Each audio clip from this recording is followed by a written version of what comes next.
Fini désormais au Burkina Faso toute exportation de la tomate fraîche. Ainsi en a décidé le gouvernement à travers ce communiqué signé conjointement par le ministre de l'Industrie, du Commerce et de l'Artisanat et le chef du département en charge de l'agriculture.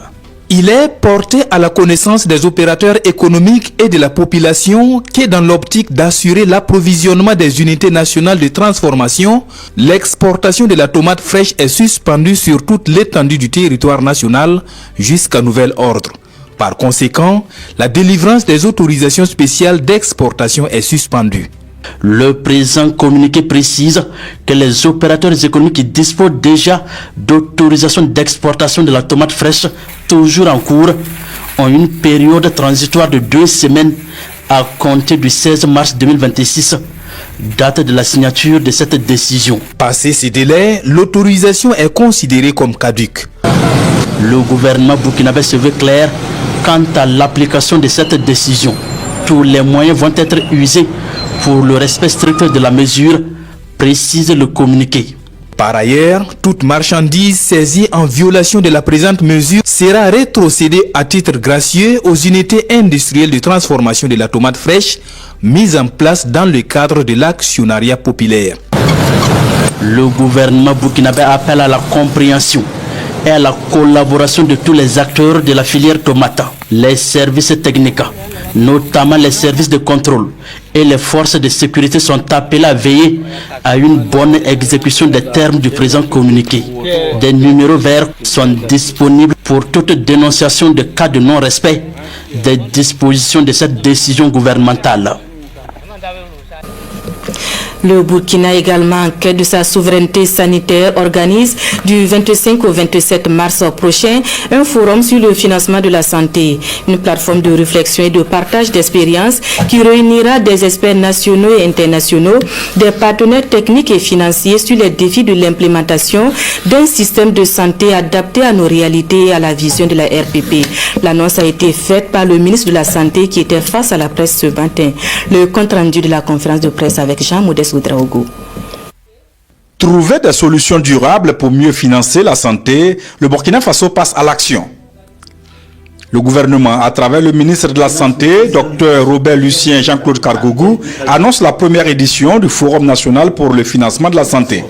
Face à la presse, le ministre de la Santé explique le contexte.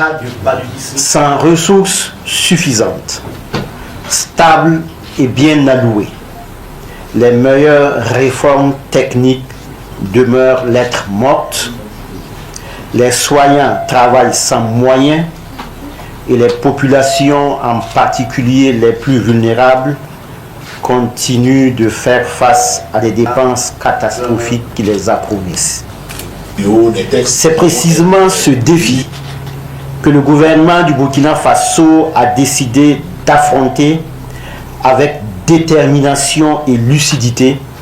Avec un système de santé dépendant du financement extérieur à hauteur de 21% des dépenses totales de santé, il était temps d'agir selon le ministre de la Santé. Ainsi, du 25 au 27 mars 2026, acteurs publics, partenaires nationaux et internationaux se réunissent à Ouagadougou pour proposer des solutions et des innovations afin de bâtir un système de santé robuste, résilient et souverain.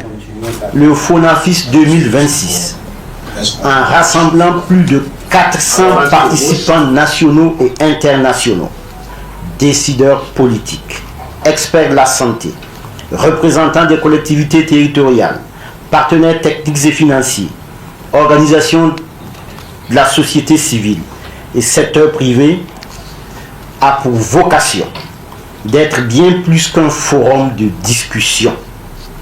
Le FONAFIS est conçu comme une plateforme de décision, d'engagement et de mobilisation qui participera à mettre en place une feuille de route opérationnelle à l'horizon 2030. Docteur Robert Lucien Jean-Claude Kargougou lance un appel à la mobilisation générale.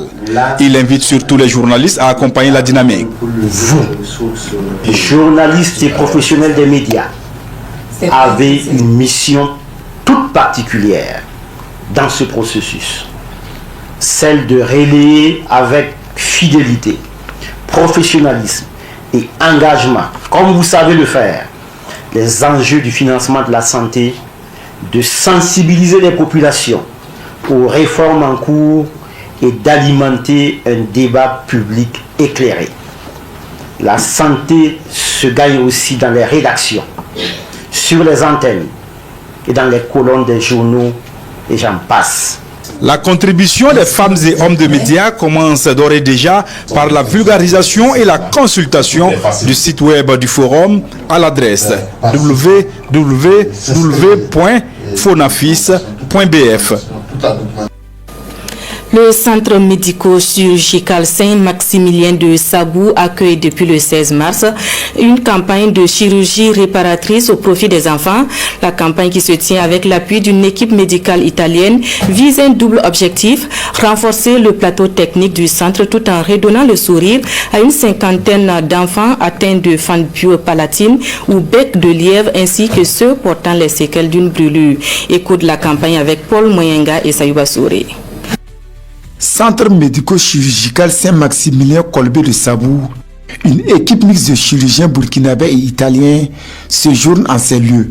Ils sont ici pour donner du sourire aux enfants atteints de certaines malformations, notamment le bec de lièvre et les séquelles de brûlure. Parmi les patients, ce bébé de 14 mois. Après l'évaluation préparatoire, l'anesthésie, place à l'intervention.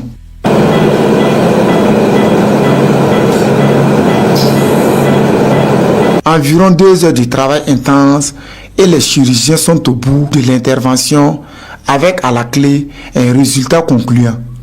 L'enfant retrouve sa bouche bien reconstruite. Une satisfaction pour la famille. Mon petit-fils est né avec cette malformation. J'étais très triste de son état. Des personnes de bonne volonté m'ont informé de cette campagne de chirurgie réparatrice. Après son intervention, c'est une immense joie qui m'anime et je remercie le Seigneur. Et pour cette campagne-ci, nous avons des patients qui proviennent de Tenkodgo, de Kupela, de Boromo et aussi du nord de notre pays. Tous ces patients seront totalement pris en charge ici et gratuitement par les chirurgiens, aussi bien nationaux que les chirurgiens italiens venus de Emergenza Sorisi. Cette campagne est le fruit d'une collaboration entre le district sanitaire de Sabou, le centre médico-chirurgical Saint-Maximilien Kolbe et l'association italienne Emergenza Sorisi. La campagne vise à donner un espoir aux enfants qui ont besoin de chirurgie réparatrice et esthétique. Il s'agit essentiellement des malformations faciales, les fentes labiales, palatines, labiopalatines. Il y a également les séquelles de brûlure et d'autres malformations telles que les syndactylies qui sont, si vous voulez, des soudures des doigts au niveau chez les enfants. Il y a aussi des tumeurs maxillofaciales.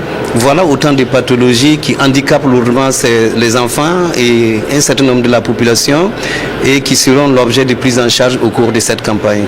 Et ce genre de chirurgie, ce genre de pathologie, et c'est vraiment des pathologies que nous appelons des pathologies invalidantes qui influencent vraiment la qualité de vie des patients. Lors des missions, ils arrivent à opérer en moyenne 30 patients. L'association italienne Emergenza Sorisi intervient dans le domaine de la santé dans plusieurs pays d'Afrique et particulièrement au Burkina Faso. Selon Nicole, représentante pays, cette campagne s'inscrit dans une dynamique d'échange et de transfert de compétences entre chirurgiens italiens et burkinabés. Carnet d'audience du président de l'Assemblée législative de transition pour poursuivre ce journal. Dr Ousmane Bougouma a reçu ce mercredi le vice-gouverneur de la Banque centrale des États de l'Afrique de l'Ouest, BCAO. Les échanges ont essentiellement porté sur la vie de l'institution financière, nous dit Alice.